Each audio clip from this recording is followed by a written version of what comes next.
अस्सलाम वालेकुम students, welcome to the lecture. आज का हमारा टॉपिक है the problem des menages. Basically ये हमारे पास एक फ्रेंच वर्ड है जिसके हमारे पास इंग्लिश में ट्रांसलेशन बनती है the house hold problem.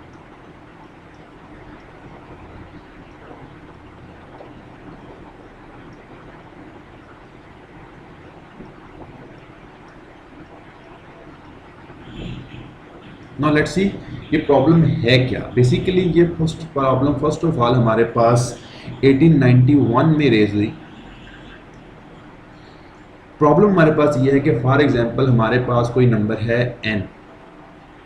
n is greater than equals to 3। ठीक है, n हमारे पास कोई भी नंबर है वो 3 या 3 से ग्रेटर है। वो कहता है आपके पास n मैरिड कपल्स हैं।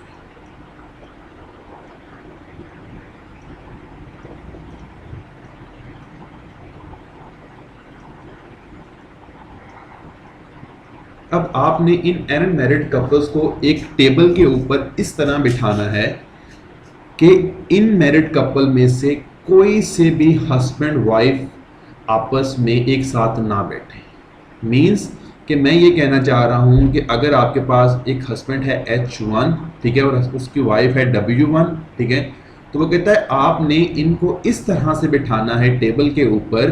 एक राउंड टेबल है आपके पास, आपने इनको राउंड टेबल के ऊपर इस तरह से बिठाना है कि हमारे पास अगर यहाँ पे W1 वाइफ है तो जो हस्बैंड है वो ना तो इसके इस साइड पे बैठा हो ना इसके इस साइड पे बैठा हो। ठीक है, इसी तरह से जितनी भी आपके पास वाइफ्स हो, फॉर एग्जांपल अगर मैं कहता हूं कि n मेरे पास 4 आ जाता है तो आपके पास टोटल 4 कपल्स होंगे ना, मैरिड कपल्स। तो वो कहता है कि अगर आपके पास 4 वाइफ्स हैं, ठीक है ना, तो उन 4 वाइफ्स के हस्बैंड उनके ना तो लेफ्ट साइड पे बैठे हो ना राइट साइड पे बैठे हो। इस तरह के प्रॉब्लम आज तक हमने नहीं देखी। फॉर एग्जांपल अभी तक हमने जितना भी कंप्यूटर्स का कोर्स पढ़ा है हमने इस तरह की एग्जांपल नहीं देखी। हमने अभी तक जितनी भी एग्जांपल देखी हैं वो इस तरह की थी कि हस्बैंड और वाइफ सेम होने चाहिए, मतलब एक दूसरे के एडजेसेंट बैठने चाहिए। वो बेशक लेफ्ट पे बैठे हों, वो बेशक राइट पे बैठा हो उसके हस्बैंड, लेकिन वो एक दूसरे के साथ साथ बैठे हों। और इस तरह के प्रॉब्लम को डील हम इस तरह से करते थे, हम कहते थे वो दोनों हस्बैंड और वाइफ को हम as a one unit consider करते थे, ठीक है, और हम कहते थे कि हमारे पास राउंड टेबल पे हम इसको परम्यूटेशन अप्लाई कर देते थे। लेकिन यहाँ पे मसला ये है कि हमारी प्रॉब्लम बिल्कुल 180 के डिग्री पे रिवॉल्व हो गई है। उसने कहा है कि हस्बैंड और वाइफ, जितने भी हस्बैंड और वाइफ है, जितने भी कपल्स हैं, वो कपल्स में हस्बैंड और वाइफ इकट्ठे नहीं बैठने चाहिए। वो हस्बैंड है वो किसी और की वाइफ के एडजेसेंट बैठा हो, ठीक है, और जो वाइफ है वो किसी और के हस्बैंड के एडजेसेंट बैठी हो, लेकिन कोई से भी हस्बैंड और वाइफ, जितने भी कपल्स हैं, उन कपल में से कोई से भी हस्बैंड और वाइफ साथ साथ ना बैठे। ओके, इस एग्जाम्पल को स्टार्ट करने से पहले, इस प्रॉब्लम को समझने से पहले, ठीक है, हम एक एग्जाम्पल देखते हैं। एग्जाम्पल में मैंने एक रिजल्ट प्रूव करना है और इस प्रूफ को हमने फिर आगे अपनी प्रॉब्लम में यूज करना है। लेट्स सी, एग्जाम्पल है हमारे पास। वो कहता है कि suppose that the numbers 1 to m, हम मेरे पास कुछ नंबर्स पढ़े हैं 1 से लेकर m तक, और यहाँ पे जो m है वो ग्रेटर देन इक्वल टू 3 है, ठीक है, या 3 है 3 से ग्रेटर है। Are placed in an around circle as shown below. वो कहता है कि वो जो आपके पास m नंबर्स हैं, इन m नंबर्स को मैंने एक हमारे पास राउंड सर्कल है, अब मैंने उस सर्कल के इर्द गिर्द इन नंबर को प्लेस कर दिया। वो आपको यहाँ पे नजर भी आ रहा होगा, 1 2 3 4, हमने अप टू 10 नंबर्स मैंने इस सर्कल के ऊपर प्लेस कर दिया, ठीक है। वो कहते हैं कि फॉर k, जो आपके पास k है उसकी रेंज है वो या तो 0 या 0 से ग्रेटर हो, या आपके पास m/2 का हमारे पास ग्रेटेस्ट इंटीजर फंक्शन है, इससे लेस या इसके इक्वल, ठीक है।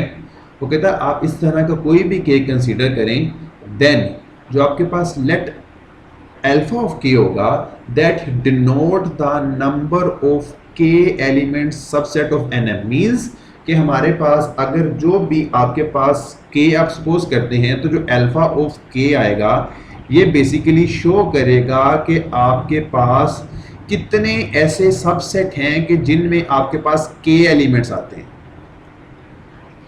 k एलिमेंट्स वाले कितने सबसेट हैं, ठीक है। और साथ में एक कंडीशन ये भी है, in which no 2 elements are adjacent. और वो जो आपने k एलिमेंट के सबसेट लेने हैं ना, उन सबसेट में कोई से भी 2 कंसेक्यूटिव नंबर्स नहीं आने चाहिए। लाइक आप ऐसा सबसेट नहीं ले सकते कि जिसमें आपको नजर आ रहा हो कि आपके पास 2 भी पड़ा है, और 3 भी बड़ा है, ठीक है। अब देखेंगे 2 और 3 आपके पास दो कंसेक्टिव नंबर्स आ गए, तो इस तरह के सबसेट मुझे नहीं चाहिए। मुझे इस तरह के सबसेट चाहिए कि जिनमें आपके पास k एलिमेंट्स हो और उस सबसेट में कोई से भी दो एलिमेंट्स आपस में कंसेक्टिव ना हो, एडजेसेंट एलिमेंट्स ना हो। वो कहता है अगर ये चीज पॉसिबल होती है तो आप मुझे इस तरह के सबसेट दे देते हैं। तो वो कहता है इस तरह के जो सबसेट के नंबर्स है ना, इस तरह कितने सबसेट एग्जिस्ट करेंगे, अल्फा ऑफ के बेसिकली उन नंबर ऑफ सबसेट को शो करता था। तो वो कहता है कि alpha k is basically equal to the that thing. तो कहता है अल्फा ऑफ के बेसिकली इस एक्सप्रेशन के इक्वल होगा। इस एग्जांपल को थोड़ा सा समझ लेते हैं। बेसिकली अगर मैं यहाँ पे सपोज ये करूँ कि आपके पास जो m है, मैं सॉल्यूशन से पहले जरा इसको समझा दूं। अगर हम बात ये करते हैं कि फॉर एग्जांपल हमारे पास लेट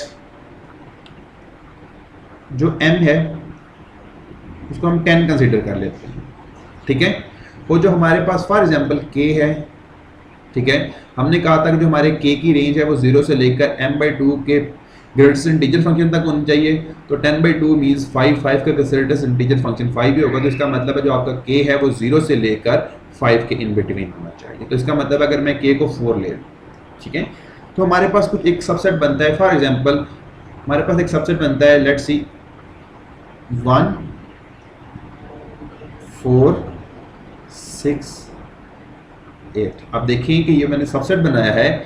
इस सबसेट में आपके पास टोटल k ऑब्जेक्ट्स हैं, k एलिमेंट्स हैं और कोई से भी दो एलिमेंट्स कंसेक्टिव नहीं है, मतलब नंबर्स कोई से भी दो कंसेक्टिव नंबर्स नहीं है, ठीक है। तो इस तरह के सबसेट की बेसिकली हम बात कर रहा हूँ। सिमिलरली एक मैं और सबसेट डिस्क्राइब करता हूँ यहाँ पे। तो हमारे पास है 2 4 6 9। सिमिलरली ये भी एक ऐसा सबसेट है कि जिसमें आपको नजर आ रहा होगा कि आपके पास k एलिमेंट्स हैं, मतलब k एलिमेंट का सबसेट है। और ऑन द अदर हैंड जिसमें जितने भी एलिमेंट्स हैं उन एलिमेंट्स में कोई से भी दो एलिमेंट्स आपस में कंसेक्टिव नहीं है। तो इट मींस कि मुझे क्या चाहिए, मुझे इस तरह के सबसेट की बात कर रहा हूँ। वो कहता है इस तरह के जितने भी नंबर ऑफ सबसेट होंगे वो बेसिकली इस एक्सप्रेशन के इक्वल आएंगे। लेकिन ऑन द अदर हैंड अगर मैं एक चीज और लिखता हूँ, लेट्स सी मैं लिखता हूँ कुछ और सबसेट। फॉर एग्जाम्पल मैं एक सबसेट लिख लेता हूँ 1 5 7 एंड 10। लुक एट दिस, ये जो मैंने यहाँ पे सबसेट लिखा हुआ है बच्चे, आप देखिए कि जब इनको मैं प्लेस करूंगा ना तो इसमें 1 और 10 आ रहे हैं, ठीक है। तो देखें 1 और 10 आपको यहाँ पे भी नजर आ रहा होगा। तो 1 और 10 तो आपस में कंसेक्टिव है, तो इसका मतलब है ये वाला सबसेट मुझे नहीं चाहिए। सिमिलरली मैं एक और सबसेट लिख लेता हूँ 2 6 7 9। आप सिमिलरली यहाँ पे भी देखेंगे, यहाँ पे भी आपको दो कंसेक्टिव नंबर मिल गए 6 और 7। तो इस तरह के सबसेट मुझे नहीं चाहिए। इट मींस जो मैंने यहाँ पे ग्रीन में लिखे हुए हैं इस तरह के सबसेट मुझे चाहिए, और जहाँ पे मैंने रेड में लिखे हुए हैं इस तरह के सबसेट जिनमें कंसेक्टिव नंबर्स आ जाएं, वो सबसेट मुझे नहीं चाहिए। नेक्स्ट यहाँ पे हमारा क्वेश्चन ये हो सकता है कि फॉर एग्जांपल हमने यहाँ पे एक ये चीज़ भी तो कही है ना कि जो हमारे पास k की रेंज है that k should be lesser equals to the greatest integer function of m/2 and greater than equals to 0, ठीक है। अगर हमारे पास k इस रेंज में ना हो तो क्या मसला आएगा। लेट मैं सपोज ये करता हूं कि लेट अगर जो मेरा k है वो ग्रेटर हो जाए the greatest integer function of m/2। अब यहाँ पे जो मुझे पता है कि जो मेरे पास m की वैल्यू है वो बेसिकली हमारे पास है 10, तो मेरे पास आएगा 10/2। इसका मतलब है this is equals to greatest integer function of 5, और मुझे पता है कि 5 का ग्रेटेस्ट इंटीजर फंक्शन 5 ही होता है। इसका मतलब है कि अगर मेरे पास जो k है वो 5 से ग्रेटर आ जाए, लेट k 6 हो जाए, अगर k 6 हो जाए तो मुझे आप इस तरह का कोई भी सबसेट नहीं दे सकेंगे।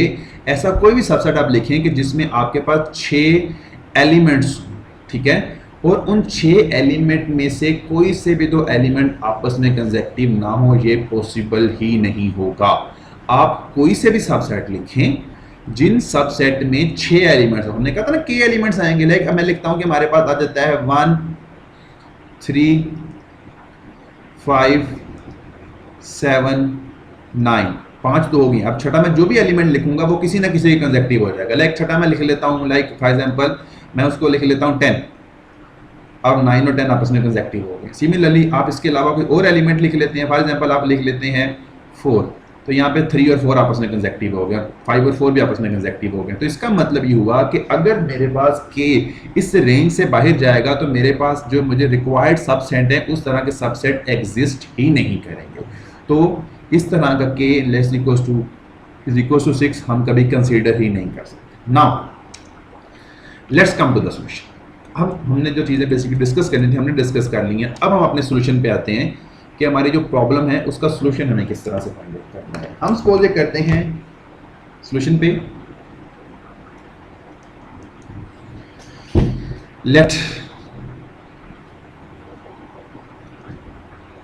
For each I is equals to 1 to so on m, तो कहता 1 से लेकर m तक हर i के लिए हम लेट ये करते हैं अल्फा i जो बेसिकली नंबर है, this is the b number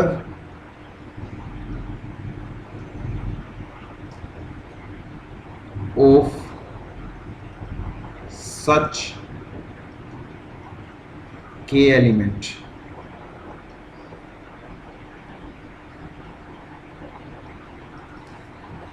subsets of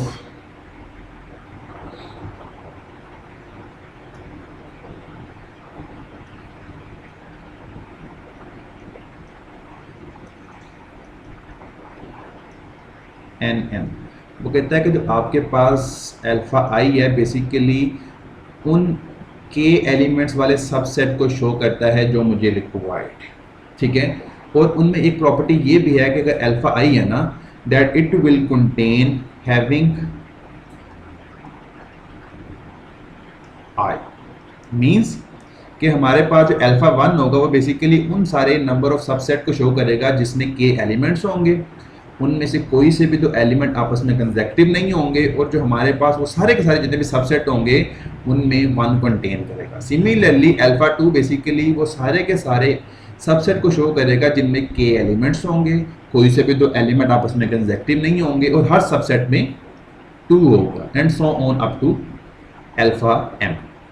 now अब हम सपोज ये करते हैं कि if let me change the colour, look at this, if b मेरे पास कोई एक सबसेट है, b is a k element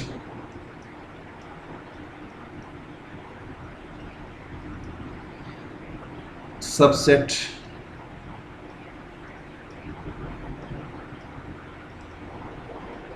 of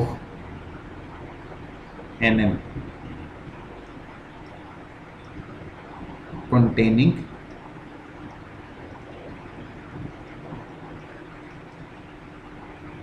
one के जो 1 को कंटेन कर रहा है and having no consecutive elements.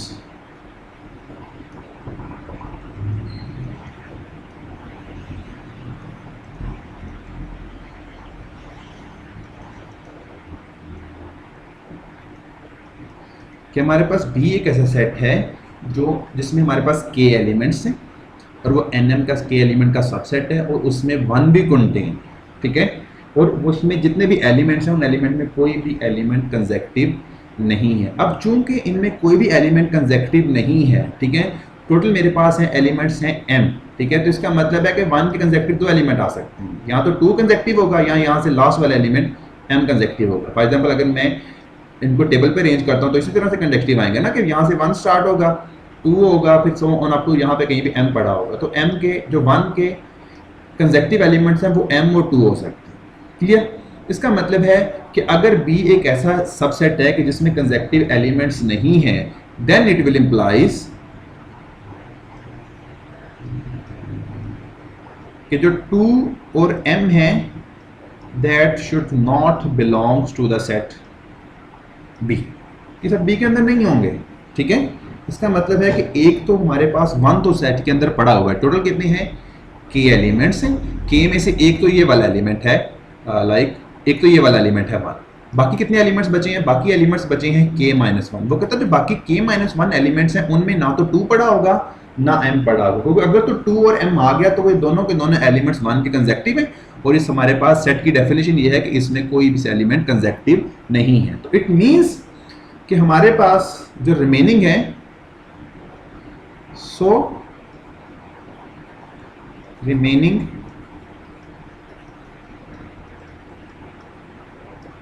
k minus 1 elements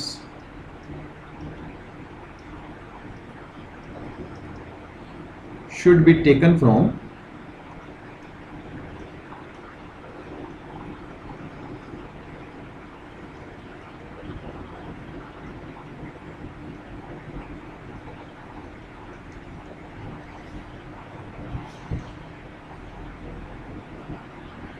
three 4 up to so on m minus one, क्योंकि वन तो हमने पहले सेलेक्ट कर लिया है, 2 और m हो नहीं सकते, तो बाकी यही बचते हैं 3 से लेकर m माइनस वन तक। Okay, now look at this. इसका मतलब ये हुआ कि basically this will show the total number of subset containing one, alpha one को शो करेगा। अब अच्छी हम देखते हैं, हमने बात की थी कि अगर आपके पास टोटल n एलिमेंट्स हो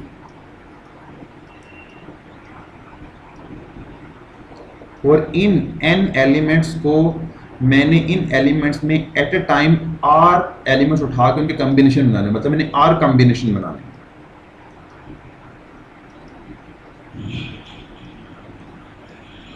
ये हमने सेक्शन 1.5 में डिस्कस किया था कि अगर n एलिमेंट्स हो, n एलिमेंट में से मैंने eight a time r combination बनाने, तो कितने ऐसे कॉम्बिनेशन बनेंगे कि जिनमें r ऑब्जेक्ट्स हो। तो हमने कहा था और r ऑब्जेक्ट्स इस तरह से हो कि कोई से भी दो एलिमेंट आपस में कंसेक्टिव ना है। तो हमने कहा था this is basically equals to the n minus r plus one combination r। This is basically equals to the number of r combination from n element such that no two elements are consecutive। तो it means अगर मैं वही वाली चीज यहाँ पे apply करता हूँ बच्चे, यहाँ पे तो n एलिमेंट्स है ना, अब यहाँ पे देखिए मेरे पास कितने एलिमेंट्स हैं, मेरे पास एलिमेंट्स हैं यहाँ से 1 भी चला गया, टोटल m थे 1 भी चला गया, 2 भी नहीं है, m भी नहीं है, तो पीछे कितने बचेंगे, इसका मतलब है m में से 3 एलिमेंट्स निकल गए हैं, तो बाकी टोटल एलिमेंट्स मेरे पास बच जाएंगे, n की जगह यहाँ पे आ जाएगा m minus 3। Now look at this. इसका मतलब था वो कहता है कि आपने यहाँ पे आप देखें कि उसने कहता है कि आपने r कॉम्बिनेशन बनाना है, इसका मतलब है कि आपने n में से r एलिमेंट उठाने हैं, लेकिन यहाँ पे मेरे पास मैंने m माइनस 3 में से कितने एलिमेंट्स उठाने हैं, मैंने k माइनस 1 एलिमेंट्स उठाने हैं। तो इसको मैं लिखूंगा यहाँ पे r की जगह सिर्फ k माइनस 1 आ जाएगा, तो मैं इसको लिखूंगा माइनस k। अगर मैं r की जगह k माइनस 1 लिखूँ तो मेरे पास बनेगा माइनस k प्लस 1 और बाकी वो प्लस वाला 1 आ जाएगा, ठीक है। और हमारे पास नीचे था हमारे पास r, और r की जगह मुझे पता है कि मेरे पास k माइनस 1 है, तो इट मीन्स हमारे पास आंसर आएगा that answer should be is equals to m minus k minus 1 over k minus alpha 1 की वैल्यू ये आ गई है। Now look at this. यहाँ पे एक बात करने वाली ये है कि फॉर एग्जांपल आप देखें, मैं यहाँ पे आपको थोड़ा सा रफ में डिस्कस करना चाहूँगा।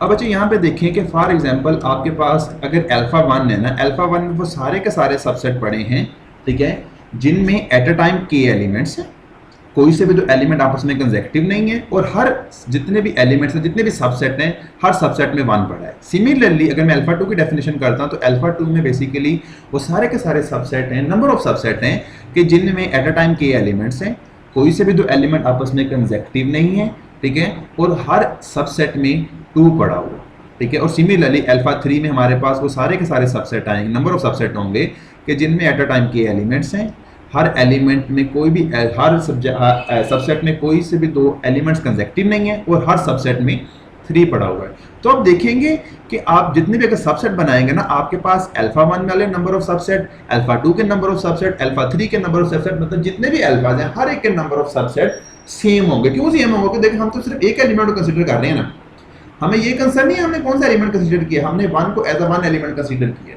ठीक है। जितने भी सबसेट आएंगे मैं लिख लूंगा, फॉर एग्जांपल को मैं कहता हूँ टोटल 10 सबसेट आ गए। इसी तरह जब मैंने इसको 2 कंसीडर किया, ये भी एज अ 1 एलिमेंट कंसीडर किया, तो टोटल कितने सबसेट बनेंगे, वो भी 10 बनेंगे। इसी तरह हर एक में फॉर एग्जांपल हमारे पास 10 सबसेट बनेंगे। अब हम यहाँ पे देख रहे हैं कि हमारे पास हर एक में जो अल्फा 1 है उसमें m minus k minus 1 combination k minus 1 subset बन रहे हैं। तो इसका मतलब है it will implies alpha 2 is equal to alpha 2 में भी इतने सबसेट बनेंगे, m minus k minus 1 k minus 1, और सिमिलरली जो अप टू जो अल्फा m होगा उसमें भी इतने सबसेट बनेंगे, m minus k minus 1 and k minus 1 by symmetry. ये हमने कैसे किया, हमने बाय सिमेट्री किया है।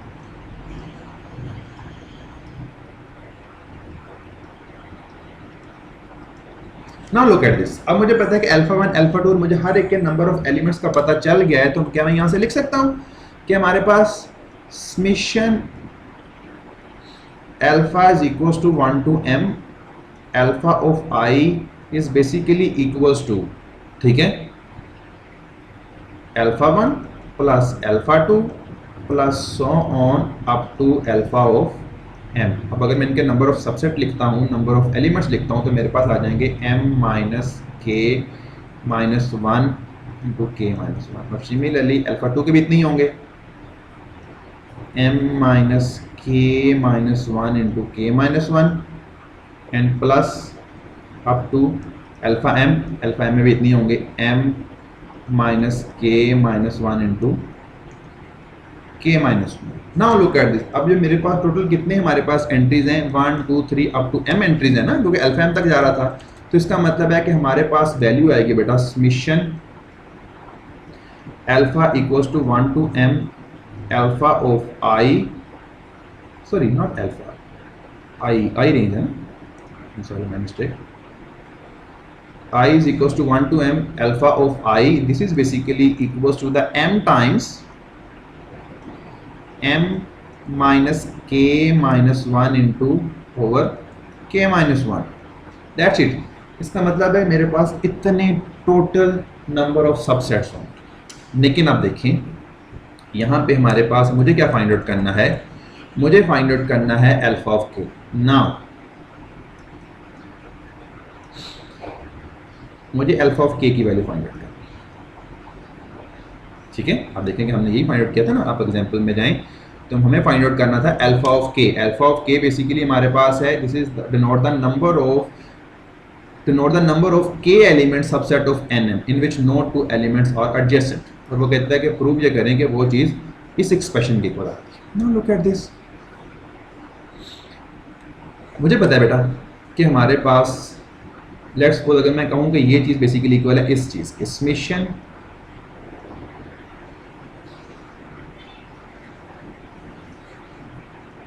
i is equals to 1 to m and alpha of i।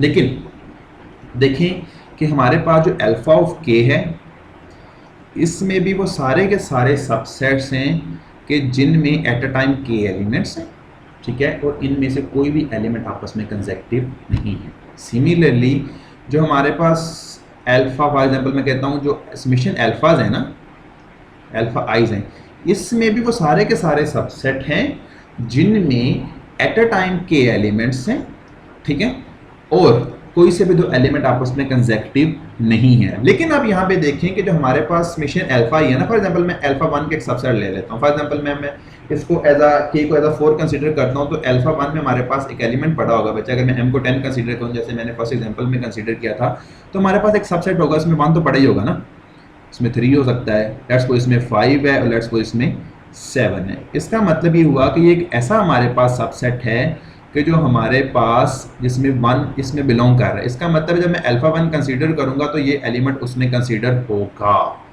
इसका मतलब ये हुआ क्योंकि इसमें L1 बिलोंग कर रहा है ना सेट में, तो ये दैट एलिमेंट हमारे पास अल्फा 1 की कार्डिनलिटी में, या आप कह सकते हैं कि अल्फा 1 में कंसीडर होगा, क्योंकि अल्फा 1 में इस तरह के सारे नंबर ऑफ सबसेट कंसीडर हो रहे हैं। लेकिन आप देखें कि जो हमारे पास सबसेट है ये तो अल्फा 3 में भी कंसीडर होगा क्योंकि इसमें 3 भी है, ठीक है, क्योंकि हमने क्या बात की थी कि अल्फा 1 में वो वाले सारे एलिमेंट्स कंसीडर होंगे कि जिनमें 1 है। और इनमें कोई कंसेक्टिव नंबर भी नहीं है। आप देखें इनमें कंसेक्टिव भी नहीं, इसमें 1 भी है। तो अल्फा 3 में वो सारे के सारे सबसेट कंसीडर होंगे कि जिनमें 3 होगा, ठीक है, और जिनमें एलिमेंट्स कंसेक्टिव भी नहीं होंगे। तो ये अल्फा 1 में भी होगा, ये अल्फा 3 में भी होगा, सिमिलरली ये अल्फा 5 में भी होगा, तो इसमें 5 भी, और सिमिलरली ये अल्फा 7 में भी होगा। इसका मतलब है कि ये सबसेट इस एक्सप्रेशन में 4 दफा आ रहा है, ठीक है। लेकिन ये सबसेट मुझे सिर्फ एक दफा काउंट करना है, क्योंकि बेसिकली एक ऐसा सबसेट है जिसमें एट अ टाइम 4 एलिमेंट्स, मतलब k एलिमेंट्स हैं, ठीक है। और इसमें हमारे पास कोई से भी दो नंबर आपस में कंसेक्टिव नहीं है। ये एलिमेंट्स चाहिए था मुझे एक दफा, ये एलिमेंट्स आ रहा है इसी दफा 4 दफा। अब इसको अगर मैं थोड़ी दफा ब्रॉडर वे में करूं तो इसका मतलब है कि हमारे पास अल्फा 1 का हर एलिमेंट, जब मेरे पास जो n, वहां पे तो हमने k4 लिया था, जब मैं k को k ही कंसीडर करूंगा, इसका मतलब है अल्फा 1 का हर एलिमेंट मुझे चाहिए था एक दफा, लेकिन वो कितनी दफा आ रहा है, वो k टाइम्स आ रहा है, ठीक है। अल्फा 1 का हर एलिमेंट में हमारे पास टोटल k एलिमेंट्स होंगे अल्फा 1 के हर सबसेट में, तो इसका मतलब है वो एलिमेंट्स हमारे पास k टाइम्स आ रहा है, लेकिन चाहिए मुझे कितनी दफा, चाहिए मुझे एक दफा। सिमिलरली अल्फा 2 का जो हर एलिमेंट है वो भी हमारे पास k टाइम्स आ रहा है, क्योंकि अल्फा 2 के हर एलिमेंट में मेरे पास k एलिमेंट्स होंगे, इसका मतलब है कि वो हमारे पास इसको k टाइम्स आ रहा है, ठीक है। सिमिलरली जो अल्फा m का एलिमेंट है, हर एलिमेंट वो भी हमारे पास k टाइम्स आ रहा है। तो इसका मतलब ये हुआ कि इस एक्सप्रेशन में जितने भी एलिमेंट्स हैं वो चाहिए तो मुझे एक एक दफा, लेकिन वो कितनी कितनी दफा आ रहे हैं, वो k टाइम्स आ रहे हैं। तो मैं इस मतलब कि जो मेरे पास ये डिफरेंस आ रहा है, इस डिफरेंस को खत्म करने के लिए फॉर एग्जांपल मैं कहता हूं कि मेरे पास टोटल एलिमेंट्स हैं 4 हैं, ठीक है, लेकिन मुझे एलिमेंट्स 4 आ रहे हैं, लेकिन मुझे एक दफा चाहिए, तो मैं क्या करूंगा, मैं इसको 4 से डिवाइड कर दूंगा, ठीक है। इसी तरह हर एलिमेंट चूंकि k दफा आ रहा है, लेकिन मुझे क्या चाहिए, मुझे एलिमेंट्स 1 टाइम चाहिए, तो मैं पूरे के पूरे एक्सप्रेशन को k से डिवाइड कर दूंगा। जब मैं पूरे एक्सप्रेशन को कैसे डिवाइड करूंगा तो बच्चे हमारे पास एक्सप्रेशन बनेगा, आप मतलब अगर इसकी वैल्यू प्लग इन करते हो तो हमारे पास आता है m over k and that is will be the m minus k minus 1 and that one will be k minus 1, और यही चीज़ मुझे प्रूव करनी थी, ठीक है। इसका जो हमारे पास मेन पॉइंट है वो यही है कि मैंने यहाँ पे k से क्यों डिवाइड किया है। मैं इसको दोबारा थोड़ा सा एक्सप्लेन कर दूँ कि हमने ये देखा कि अगर मैं इसको छोटी सी एग्जांपल के तौर पे लूँ कि अगर मैं k को 4 सपोज करूँ, ठीक है, k हम कहते हैं कि ये हमारे पास है जी 4 है, और m को हम सपोज कर लेते हैं जी m हमारे पास 10 है, जैसे मैंने फर्स्ट में सपोज किया था। तो हमारे पास अल्फा 1 में जो मैं सबसेट कंसीडर कर रहा हूँ, अल्फा 1 में मैं कैसा सबसेट भी कंसीडर करूंगा कि जिसमें 1 तो होगा, क्योंकि अल्फा 1 है उसमें 1 तो होगा, और कोई से भी एलिमेंट कंसेक्टिव नहीं होंगे, तो 1 हो सकता है फॉर एग्जांपल। इसके बाद मैं कहता हूँ लेट्स सपोज 4 हो सकता है, लेट्स सपोज हमारे पास 6 हो सकता है, लेट्स सपोज हमारे पास इसमें 8 हो सकता है। तो एक ऐसा सबसेट है जो अल्फा 1 में कंसीडर हो रहा है, क्योंकि इसमें 1 है, और बाकी सारी कंडीशन भी सेटिस्फाई हो रही हैं कि एलिमेंट्स आपस में कंसेक्टिव नहीं है, और 4 एलिमेंट्स है क्योंकि k 4 है। सिमिलरली आप देखें कि ये ऐसा सबसेट है जो अल्फा 4 में भी कंसीडर हो रहा है, क्योंकि इसमें 4 भी तो है ना। सिमिलरली ये सबसेट अल्फा 6 में भी कंसीडर हो रहा है, सिमिलरली सबसेट हमारे पास अल्फा 8 में भी कंसीडर हो रहा है। इसका मतलब है ये एलिमेंट्स 4 दफा कंसीडर हुआ। मुझे कितनी दफा चाहिए था, मुझे सिर्फ एक दफा चाहिए था, ठीक है, क्योंकि सबसेट तो एक है ना, मैंने सबसेट को कंसीडर कर रहा हूँ कि इस तरह कितने सबसेट होंगे, तो ये तो एक ही सबसेट है, लेकिन ये 4 दफा आ चुका है। तो मैं क्या करूंगा, इसी तरह आप कोई भी सबसेट लेंगे ना, वो हमेशा आपके पास इस एग्जांपल में 4 दफा आ रहा होगा, तो मैं क्या करूंगा, मैं पूरे के पूरे एक्सप्रेशन को 4 से डिवाइड कर दूंगा, उससे मेरे पास जो सारे के सारे सबसेट होंगे वो सिर्फ एक दफा रह जाएंगे। इसी तरह मैंने कहा कि अगर मैं इस k को खत्म कर दूं, ठीक है, k को मैं वैल्यू ना दूं, अगर k की वैल्यू k ही रहे, तो इसका मतलब है हर एलिमेंट कितनी दफा अपीयर होगा, चाहिए था मुझे एक दफा, लेकिन हर एलिमेंट k टाइम्स अपीयर होगा। तो उसको इस एक्सप्रेशन से बचने के लिए, उस डिफरेंस से बचने के लिए मैं पूरा का पूरा जो मेरा एक्सप्रेशन है उसको मैं k से डिवाइड कर दूंगा। जब मैंने k से डिवाइड किया तो this expression is basically equals to the total number of subset having k elements and having non consecutive elements, ठीक है। यानी इनको सिंपल वर्ड कहूं, total k element subset having non consecutive elements, this is basically equals to that direct expression. और हमने कहा था ये चीज़ बेसिकली अल्फा k के इक्वल है, तो मैंने इसको अल्फा k के इक्वल लिख दिया और बाद में हमने सिर्फ इसकी वैल्यू प्लग इन की है। तो ये चीज़ बेसिकली हमारे पास आ गई है। This is the end of first example. Let's come to the second example. Second example में बच्चे हमें ये कह रहा है कि वो कहता है कि for example there are n married couples. वो कहता है यहाँ पे n मैरिड कपल्स हैं और यहाँ पे जो n है वो ग्रेटर देन इक्वल्स टू 3 है, to be seated in 2n chairs. अब हो सकता है ना हर मैरिड कपल में दो, एक मेल होगा एक फीमेल होगी, तो टोटल मुझे 2n चेयर्स चाहिए अराउंड द टेबल। वो कहता है वो टेबल अराउंड, टेबल के अराउंड लगी हुई हैं। Suppose that the n wives have already been seated such that there is one and only one empty chair between two adjacent wives. जैसा कि आपको कहता है, आपने नीचे नजर भी आ रहा होगा कि वो कहता है कि जितनी भी वाइफ्स है ना, हमने यहाँ पे अगर मैं n को 7 सपोज कर लूँ, वो कहता है जितनी भी वाइफ्स हैं वो वाइफ्स बैठ गई हैं, ठीक है। और बैठी कुछ इस तरह से हैं कि हर वाइफ के जो जो दो वाइफ्स हैं, उन दो कंसेक्टिव वाइफ के इन बिटवीन हमारे पास सिर्फ एक स्पेस खाली है। जैसे कि आपको नजर आ रहा होगा ये स्पेस खाली है, यहाँ पे ये स्पेस खाली है, यहाँ पे ये स्पेस खाली है। तो हर दो वाइफ्स के इन बिटवीन हमारे पास सिर्फ एक स्पेस खाली है जहां पे कोई ना कोई हस्बैंड बैठेगा, ठीक है। नाउ वो कहता है कि अगर हमारे पास, जैसे हमने फर्स्ट ऑफ ऑल हमने एक्सप्रेशन शो कर दिया, नाउ अब मुझे शो करना है। वो कहता है लेट एम एन आर, वो कहता है एम एन आर, यहाँ पे हमारे पास जो आर है वो हमारे पास बेसिकली 0 से लेकर n तक कोई भी नंबर है, ठीक है। Denote the number of ways to seat, वो कहता है ये बेसिकली शो करता है to seat n husband in the remaining chairs. वो कहता है बाकी जितनी भी चेयर्स बची हैं ना, वाइफ्स को छोड़ के बाकी जो चेयर्स बची हैं, ये बेसिकली हमारे पास एम एन आर शो करता है कि इन चेयर्स में मैंने n हस्बैंड को बैठाना है। n वाइफ्स तो बैठ गई हैं, लेकिन जैसे कि आपको नजर आ रहा हो कि 7 वाइफ्स तो बैठ गई हैं, लेकिन वो कहता है कि इन 7 मतलब बाकी चेयर्स रह गई हैं, इन पे मैंने 7 हस्बैंड को बैठाना है। सच दैट, बिठाना कुछ इस तरह से है, such that exactly r husband are adjacent to their own wives. वो कहता है कि सपोज इस तरह से बिठाना है हमने कि उन n हस्बैंड में से एग्जैक्टली एक नंबर r हमने चूज किया जो 0 से लेकर n के इन बिटवीन है। वो कहता है कि एग्जैक्टली r हस्बैंड ऐसे हो जो अपनी वाइफ के पास बैठे हों, बाकी जितने भी हस्बैंड हैं वो अपनी वाइफ के साथ ना बैठे। लाइक हम यहाँ पे शो करता हूँ कि मैं कहता हूँ कि फॉर एग्जांपल हमारे पास यहाँ पे जो m है वो 7 है ना, तो मैं r को ले लेता हूँ 4। अब मैंने इन हस्बैंड को इस तरह से बिठाना है कि जो 4 हस्बैंड हैं वो तो अपनी वाइफ के साथ बैठे, लेकिन जो बाकी 3 हस्बैंड बच गए हैं ना, वो अपनी वाइफ्स के साथ ना बैठे, वो किसी और की वाइफ के एडजेसेंट बैठे हों। इस तरह से मुझे अरेंजमेंट करनी है, ठीक है। ये मेरी एग्जांपल है, ठीक है। लाइक मैं आपको दोबारा समझा देता हूं कि हमारे पास एग्जांपल कुछ इस तरह से चल रही है कि हमारे पास टोटल n कपल्स हैं जिसमें से n वाइफ्स हैं और n हस्बैंड्स हैं। वो कहता है कि इनको हमने एक राउंड टेबल के ऊपर बैठाना है कि हमने पहले फीमेल जो हमारे पास वुमेन्स थी, जो वाइफ्स थी, हमने उनको बैठा दिया। आगे हम चले, हमने कहा हर दो वाइफ्स के दरमियान एक सीट खाली है। अब इन सीट पे आपने जो बाकी हस्बैंड बचे हैं ना, n हस्बैंड बचे, आपने n हस्बैंड को बिठाना है, लेकिन बिठाना कुछ इस तरह से है कि हमने एक नंबर सेलेक्ट कर लिया है r। वो कहते हैं जो नंबर सेलेक्ट किया, फॉर एग्जांपल r मैं कहता हूं मैंने 10 सेलेक्ट कर लिया। वो कहता है कि जो आपने r 10 सेलेक्ट किया है, 10 हस्बैंड तो इस तरह के हों जो अपनी वाइफ के साथ बैठे, लेकिन बाकी जितने भी हस्बैंड बचेंगे 10 के अलावा वो अपनी वाइफ के एडजेसेंट नहीं बैठने चाहिए, वो किसी और की वाइफ के एडजेसेंट बैठने चाहिए। आपने इस तरह की मुझे अरेंजमेंट बतानी है। लेट्स सी, स्टार्ट करते हैं। वो कहता है अगर ये चीज हो जाती है तो मुझे बताएं। वो कहता है कि अगर आप इस तरह बिठा देते हैं तो जो टोटल नंबर ऑफ अरेंजमेंट्स आएंगी ना, that total number of arrangement m and r is basically equal to that expression. वो कहता है प्रूव ये करें इतनी टोटल मेरे पास अरेंजमेंट होगी। लेट्स सी, हम स्टार्ट करते हैं सॉल्यूशन पे। वेरी यूनिक एग्जांपल लगे, हम सपोज ये करते हैं कि लेट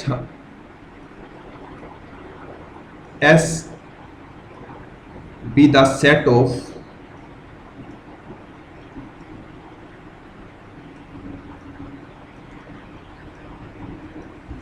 all arrangements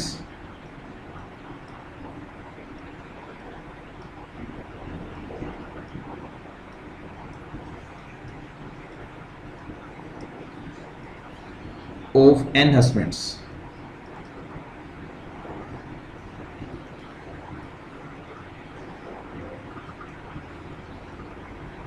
कहता है कि उन n हस्बैंड की जितनी भी अरेंजमेंट बन सकती हैं, कंसेक्टिव बिठा के, ना कंसेक्टिव बिठा के, जितनी भी अरेंजमेंट बन सकती हैं, अपनी वाइफ के साथ बैठे हो, किसी और की वाइफ के साथ बैठे हो, जितनी भी अरेंजमेंट बन सकती हैं n हस्बैंड की, वो सारी की सारी अरेंजमेंट मैंने सेट S के अंदर लिखी, ठीक है।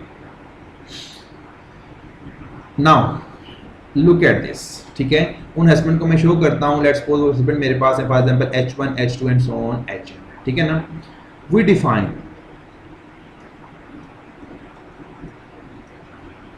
अब यहाँ पे मैं प्रॉपर्टीज कुछ डिफाइन करवा रहा हूँ, 2n प्रॉपर्टीज।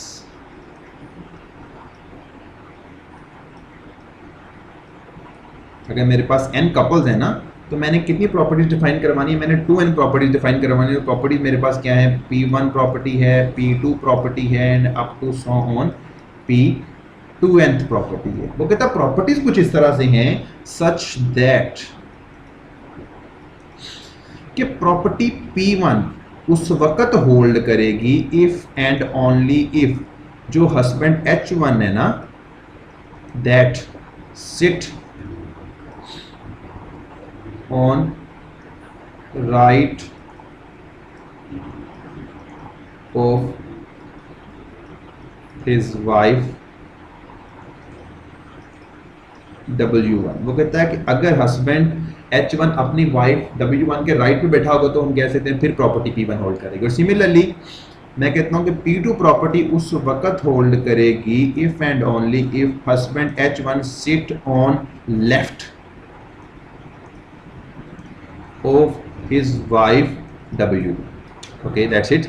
इसी तरह से मैं और प्रॉपर्टी डिस्क्राइब कराता हूं। मैं कहता हूं कि लेट्स सी हमारे पास एक प्रॉपर्टी है P3 प्रॉपर्टी उस वक्त होल्ड करेगी अगर H2 जो हस्बैंड है sit on right of his wife W2। अगर H2 हस्बैंड अपनी वाइफ W2 के राइट पे बैठा होगा तो P3 प्रॉपर्टी होल्ड करेगी, और P4 प्रॉपर्टी उस वक्त होल्ड करेगी if and only if husband H2 sit on left of his wife W।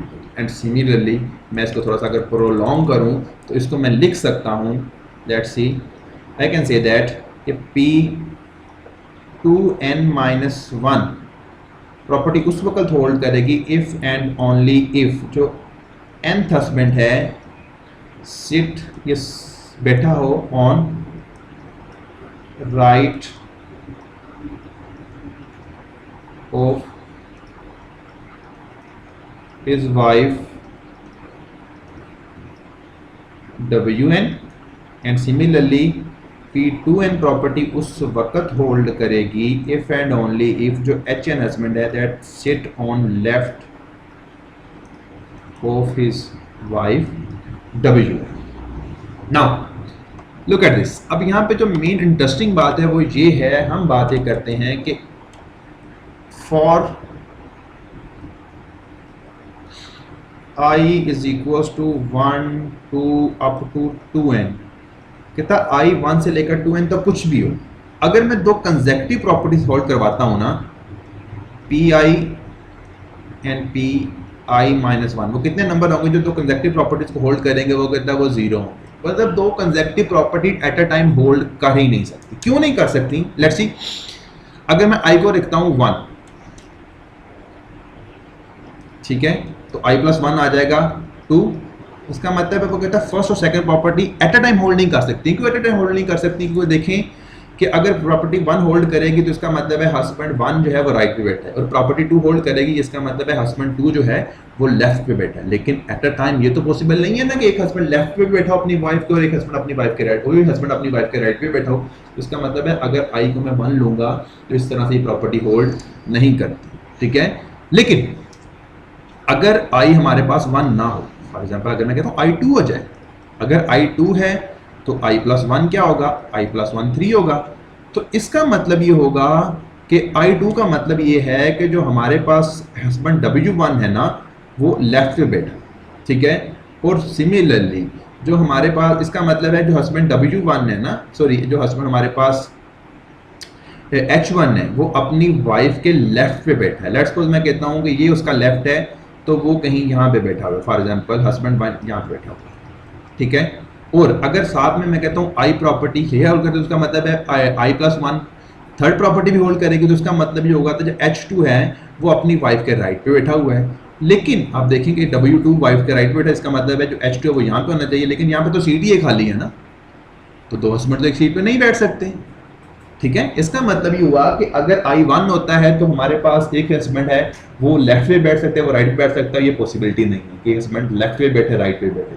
लेकिन अगर I हमारे पास 2 हो जाता है तो हमारे पास कुछ इस तरह का सिनेरियो बनता है कि एक हस्बैंड अपनी वाइफ के लेफ्ट पे बैठा है और दूसरा जो अगले वाला हस्बैंड है वो अपनी वाइफ के राइट पे बैठा है, तो दोनों हस्बैंड आपस में एक साथ बैठ जाएंगे और ये पॉसिबिलिटी नहीं है क्योंकि दोनों वाइफ के दरमियान 2 सीटें खाली नहीं है, दोनों वाइफ्स के दरमियान सिर्फ एक सीट खाली है, तो ये भी सिनेरियो पॉसिबल नहीं है। तो इसका मतलब है आई को मैं कुछ भी लूं, मैं आई को कुछ भी लूं, ठीक है, जो हमारे पास कंसेक्टिव प्रॉपर्टीज, दो कंसेक्टिव प्रॉपर्टीज कभी भी होल्ड नहीं करेंगी। तो W P I minus one का मतलब है कि वो कौन कौन सी एलिमेंट्स हैं, वो कौन कौन सी अरेंजमेंट है जो एट अ टाइम दोनों प्रॉपर्टीज को होल्ड करवाएंगे। हम कहते हैं वो हमारे पास ऐसी कोई भी अरेंजमेंट नहीं, ठीक है।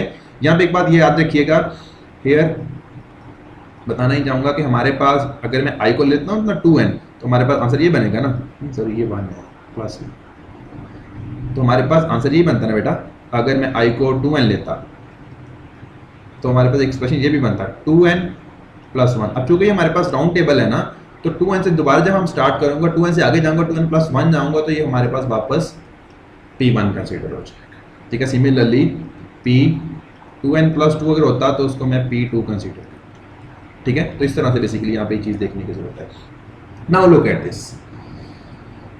अब इसका मतलब ये हुआ कि हमारे पास एट अ टाइम दो कंसेक्टिव प्रॉपर्टीज तो होल्ड नहीं कर सकते। Now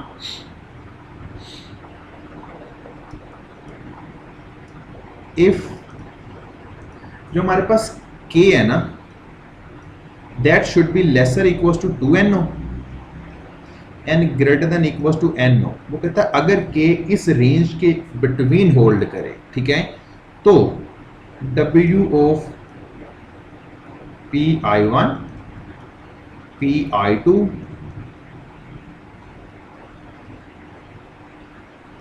up to p ik that should be is equals to 0। क्यों 0 होगा? लेट्स सी।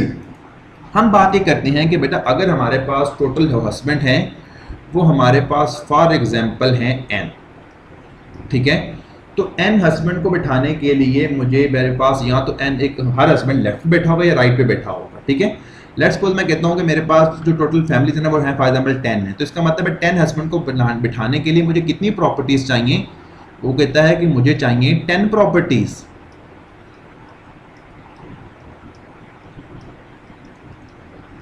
ठीक है। मतलब कि 10 हस्बैंड है, फर्स्ट हस्बैंड है वो एक प्रॉपर्टी को होल्ड करेगा, वो या तो P1 को होल्ड करेगा या P2 को होल्ड करेगा, लेफ्ट पे बैठा होगा या राइट पे बैठा होगा। सिमिलरली सेकंड हस्बैंड भी एक प्रॉपर्टी को होल्ड करेगा। इसका मतलब हर हस्बैंड एक प्रॉपर्टी को होल्ड करेगा, तो इसका मतलब है कि 10 हस्बैंड्स को बिठाने के लिए मुझे 10 प्रॉपर्टीज चाहिए, ठीक है। लेकिन क्या ऐसा पॉसिबल है कि कोई arrangement eight a time 11 properties को होल्ड करे? ऐसा तो पॉसिबल ही नहीं है ना, क्योंकि अगर तो 10 के लिए 10 चाहिए तो 11वीं प्रॉपर्टी होगी वो किसी ना किसी हस्बैंड पे तो अप्लाई होगी ना, और एक हस्बैंड पे 2 प्रॉपर्टी तो कभी भी अप्लाई नहीं हो सकती। आप देखें कि एक हस्बैंड जो है उस पर या तो P1 अप्लाई होगी या P2 अप्लाई होगी। सिमिलरली आप देखेंगे उस पर या तो P3 अप्लाई होगी या P4 अप्लाई होगी। एक हस्बैंड पे 2 प्रॉपर्टीज होल्ड एक एट अ टाइम अप्लाई नहीं हो सकती। अब यहाँ पे हम वही बात कर रहे हैं कि हमारे पास टोटल 10 हस्बैंड हैं, 10 हस्बैंड के लिए 10 प्रॉपर्टीज चाहिए थी। अगर ऐसी कोई अरेंजमेंट जिसमें मैं पूछूं कि ऐसी कोई अरेंजमेंट है जिसमें हमारे पास at a time 11 properties hold करें, मैं कहूँगा ऐसी कोई भी अरेंजमेंट नहीं है। तो सिमिलरली अब यहाँ पे चूंकि मेरे पास n हस्बैंड थे, ठीक है, तो n हस्बैंड को सिट करवाने के लिए, n हस्बैंड को बिठाने के लिए मेरे पास टोटल n प्रॉपर्टीज चाहिए। लेकिन क्या ऐसी कोई अरेंजमेंट है जो n से ज्यादा प्रॉपर्टीज को होल्ड करे? अब अगर मेरे पास जो k है वो n से ग्रेटर हो जाएगा तो इसका मतलब है कि ऐसी कोई भी अरेंजमेंट नहीं है। तो नंबर ऑफ अरेंजमेंट जो हमारे पास at a time k properties को होल्ड करें that should be equal to 0। अब यहाँ पे जो I1 है I2 है इसको लगाने का मकसद ये है कि अगर तो मैं सिर्फ 1 2 से k तक लगाता हूं इसका मतलब होता है पहली k प्रॉपर्टीज, ठीक है। I1 I2 ik तक ले जाने का मकसद ये है कि ये हमारे पास कोई भी k प्रॉपर्टीज हो सकती है, ठीक है। मतलब कि ये नहीं हो सकता कि 1 से लेकर मैं ये सिर्फ ये लिखता, लेट्स सपोज मैं ये लिखता P1 P2 up to pk, इसका मतलब होता है 1 से लेकर k प्रॉपर्टीज, ठीक है। लेकिन अब यहाँ पे P1 से लेकर हमारे पास ये सिर्फ एक प्रॉपर्टी को शो करता है, लेकिन जब मैंने ये चीज कर दी है ना Pi1 Pi2 so on Pik, इसका मतलब ये है कि हमारे पास k प्रॉपर्टीज हैं और वो k प्रॉपर्टीज कुछ भी हो सकती हैं। लाइक मैं कहता हूं कि मेरे पास अगर k को मैं 4 ले लूं तो वो 4 प्रॉपर्टीज हैं, वो 4 प्रॉपर्टी ये वाली भी हो सकती हैं, P1 P2 P3 P4, वो 4 प्रॉपर्टीज ये वाली भी हो सकती हैं, P2 P4, P6, P7, तो 4 प्रॉपर्टीज कोई भी हो सकती है, ठीक है। नाउ लुक एट दिस, इसका मतलब है कि एट अ टाइम जब भी n से ज़्यादा प्रॉपर्टीज होल्ड करेंगी तो इस तरह की कोई भी अरेंजमेंट नहीं होगी। तो एट अ टाइम जब k से ज़्यादा प्रॉपर्टीज होल्ड नहीं कर रही तो w ऑफ k है it should be equals to 0 when k is greater than n। Now for, अब अगर जो मेरे पास जो k है वो n से स्मॉल या n के इक्वल, लाइक अगर k की रेंज मेरे पास ये आ जाए 1 should be lesser equals to k lesser equals to n, अगर k की रेंज ये है तो अगर हमारे पास k की रेंज ये है, सॉरी, तो जो अगर मैं यहाँ पे मैं w ऑफ k की वैल्यू लिखूंगा तो w of k is basically equals to summation 1 lesser equals to I1 lesser equals to I2 up to lesser equals to so on I k, हमारे पास आएगा W of PI1 PI2 and up to PI k। Now अब इसका मतलब ये है कि बेटा ऐसे हमारे पास वो सारी की सारी अरेंजमेंट जो एट अ टाइम के प्रॉपर्टीज़ को होल्ड कर रहे हैं, ठीक है।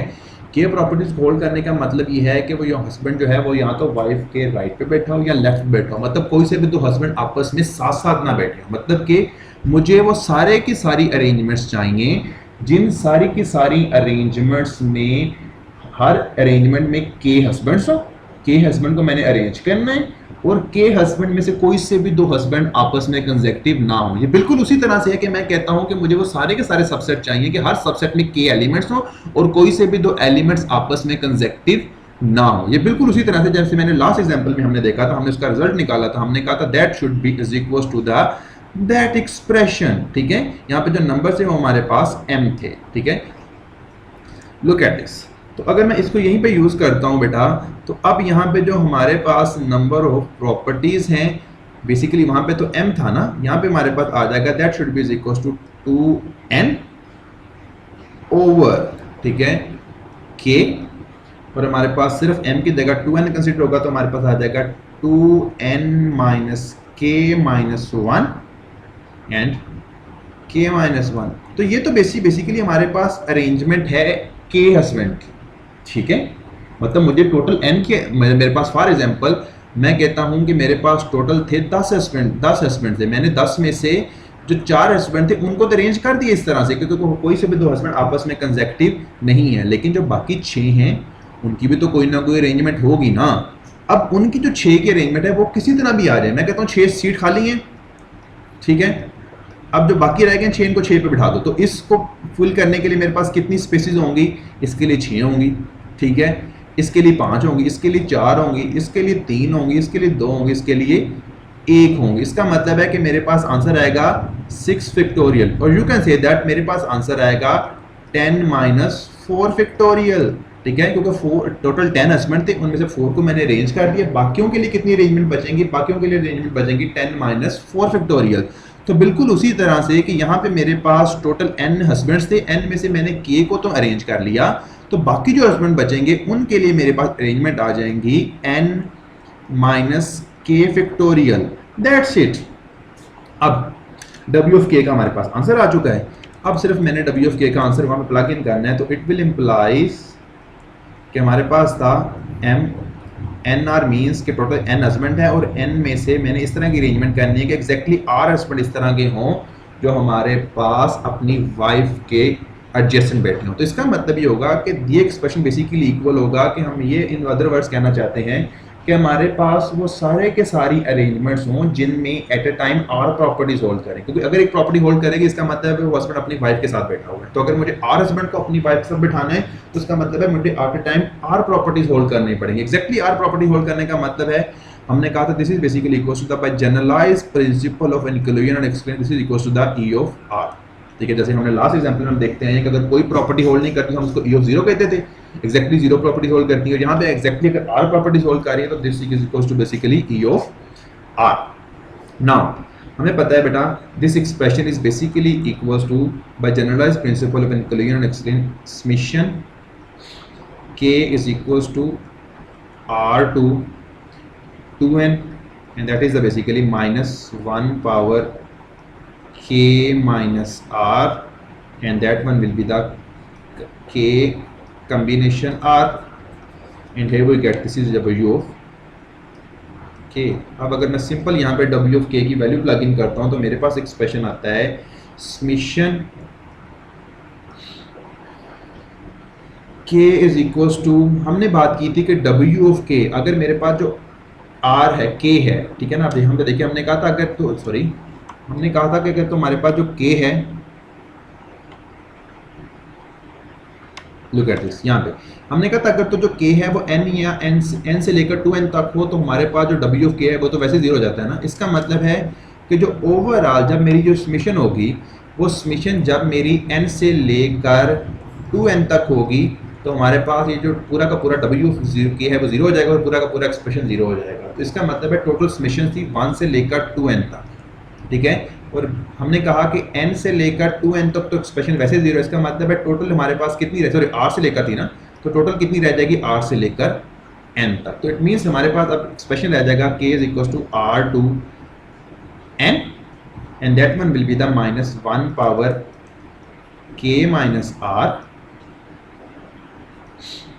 and here we get k over r और एग्जैक्ट मैं यहाँ पे w of k की वैल्यू भी प्लग इन कर रहा हूँ। w of k की वैल्यू मेरे पास आ जाएगी 2n over k and here we get this is our 2n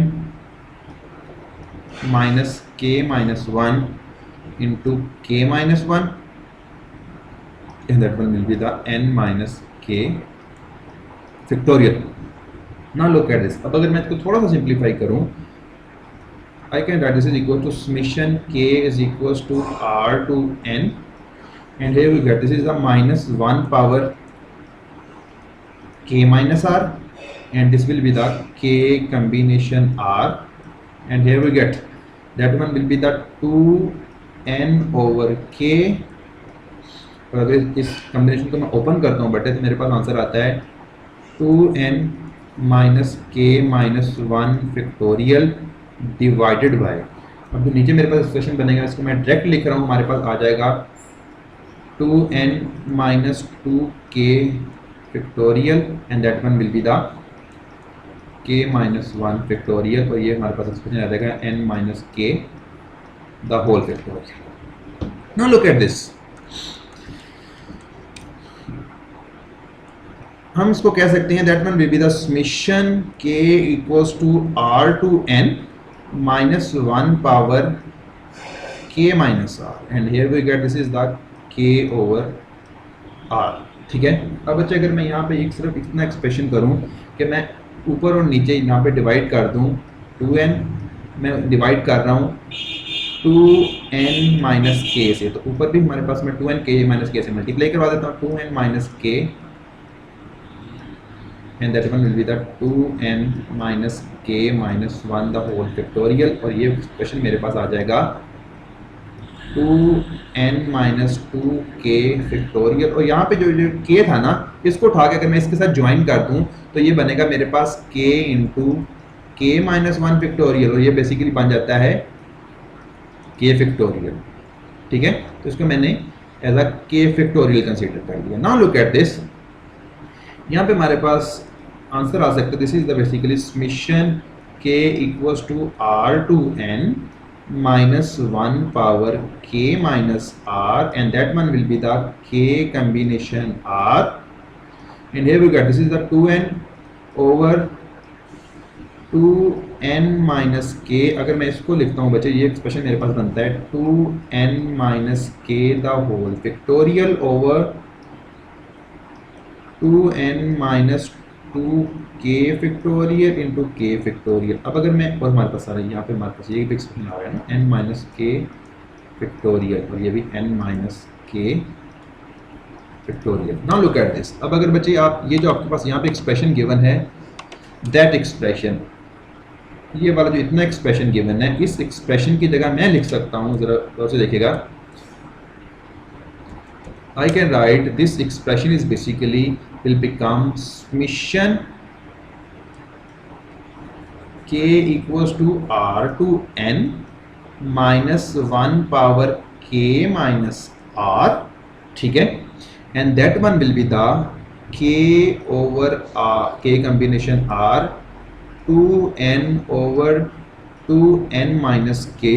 That expression will become the combination of, आप इसको ओपन करके दे सकते हैं, एक्सप्रेशन बनेगा 2n minus k into k and that is basically the n minus k factorial. हमें यही चीज़ prove करनी थी कि जो हमारे पास अगर n कपल्स हो और n में से मैंने r कपल्स को कुछ इस तरह से अरेंज करना हो कि r कपल्स में से हस्बैंड और वाइफ साथ हों, तो हमारे पास जो एक्सप्रेशन है वो इस चीज़ के इक्वल आता है. Look at this, this is the thing that we want to prove.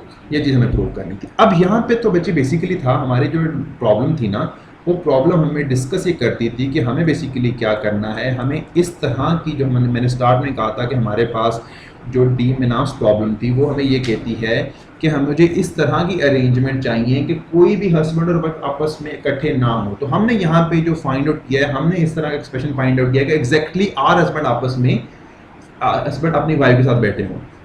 सो यहाँ पे मैं एक रिजल्ट लिख देता हूँ फॉर, ये एग्जाम्पल से हट के ज़रा, solution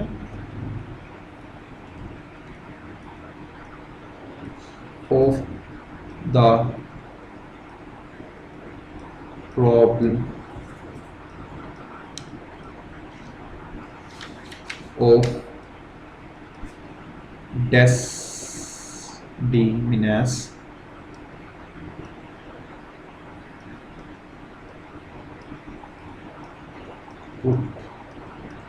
are is equal to 0. जब आर 0 पुट करेंगे तो इसका मतलब ये होगा कि कोई भी हस्बैंड और वाइफ आपस में इकट्ठे नहीं बैठे हुए. ठीक है ना. आर का मतलब है ई आर, एन आर का मतलब है कि हमारे पास टोटल एन कपल्स थे, उनमें से आर कपल्स आपस में इकट्ठे बैठे हुए हैं, आर हस्बैंड अपनी वाइफ के साथ बैठे हुए हैं. लेकिन अगर मैं यहाँ पे ये लिख दूंगा ई एन 0, इसका मतलब है कि एन कपल्स हैं और उसमें से 0 कपल्स, 0 हस्बैंड अपनी वाइफ के साथ बैठे हुए हैं. इसका मतलब है कोई भी हस्बैंड अपनी वाइफ के साथ नहीं बैठा हुआ. ठीक है. So this is basically our problem and this is the solution of that problem. That's it. This is the end of lecture. Thank you so much. Allah Hafiz.